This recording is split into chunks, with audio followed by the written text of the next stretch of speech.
ప్రాణహిత నుంచి వస్తున్న వరదతో జయశంకర్ భూపాలపల్లి జిల్లా కాళేశ్వరం వంతెన వద్ద బుధవారం ఉధృతంగా ప్రవహిస్తున్న గోదావరి. ఈ గోదావరిని ఒడిసి పట్టడానికి లేదు. ఈ గోదావరిని ఈ నీళ్లను యూజ్ చేసుకోవడానికి వీళ్ళకి సిగ్గు, వీళ్ళకు ఏం రాదు. కాంగ్రెస్ వాళ్ళకు ఇది ఒక ముచ్చట చెప్తా ఎటో ఏంది, ఈ నీళ్లను ఒడిసి పట్టుకోవడానికేమో వీళ్ళకు ఏం వస్తలేదు కాంగ్రెస్ వాళ్ళకు.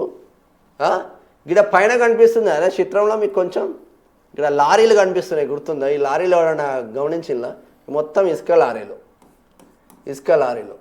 ఇసుకను ఎట్లా కొల్లగొట్టాలో తెలుస్తున్నది, నీళ్లు ఒడిసిపట్టి రైతులకు ఎలా ఇవ్వాలో తెలుస్తలేదు.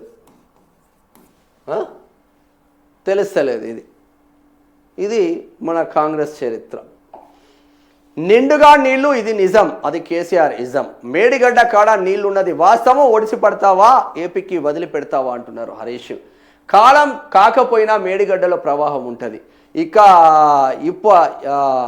ఇప్పుడు అక్కడ 89,230 క్యూసెక్ల నీళ్లు పోతున్నాయి.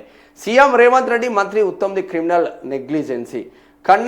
కన్నెపల్లి కాడ నీళ్లున్నా ఎత్తిపోయకపోవడం ఏంది? నీకు రైతు ప్రయోజనాలు ముఖ్యమా, రాజకీయాలా? 3 నెలలు ఇరిగేషన్ అప్పగించి నీళ్లు తెచ్చి పారిస్తాం. వ్యాప్కోస్ చెఫ్ అయితే నువ్వేంది రేవంత్ రెడ్డి? ఇక తెలంగాణకు వ్యాప్కోస్ తెచ్చిందే కాంగ్రెస్ పార్టీ. మేడిగడ్డ వద్ద రబ్బరు డ్యాముతో నీళ్లు వాడుకోవచ్చన్న ఇంజనీర్ల రిపోర్టు మంత్రి ఉత్తమ్ బయట పెట్టాలి. తమ్మిడి హెట్టి అనుమతులు చూపిస్తే రాజీనామా చేస్తా. దేశంలో తక్కువ ఖర్చుతో పూర్తయిన ప్రాజెక్టు కాళేశ్వరం. కాంట్రాక్టర్ల కోసం చెక్ డ్యామ్లను పేల్చిన చరిత్ర మీది. పీపీటీలో బీఆర్ఎస్ఎల్పీ ఉపనేత హరీష్ రావు నిప్పులు. దీనికి ఆన్సర్ చెప్పేటోడు ఎవడన్నా ఉంటారా అండి? ఇక్కడ మేడిగడ్డ వద్ద 50 మీటర్ల ఎత్తులో ప్రవాహం ఉంటే కన్నెపల్లి పంప్ హౌస్ నుంచి నీటిని ఎత్తిపోయవచ్చు కదా. బుధవారం సాయంత్రం మేడిగడ్డ వద్ద 90.80 మీటర్ల ఎత్తులో ప్రవాహం కొనసాగింది.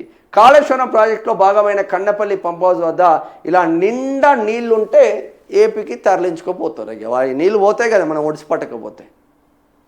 కాలం వస్తలేదు, ఎల్నినో ఎఫెక్ట్లు ఉన్నాయి. ఎల్నినో ఎఫెక్ట్లు జర కాళేశ్వరం ప్రాజెక్టును జర కాపాడుకుంటే, ఎల్నినో ఎఫెక్ట్ కూడా ఉన్నా కూడా మనం జర సస్యశ్యామలం చేయవచ్చు రైతులకు. ఇది కేసీఆర్కే మంచిగా అవుతుందే, వీళ్ళకి ఆ సోయి లేదు, మనీ లేదు, మశానం లేదు.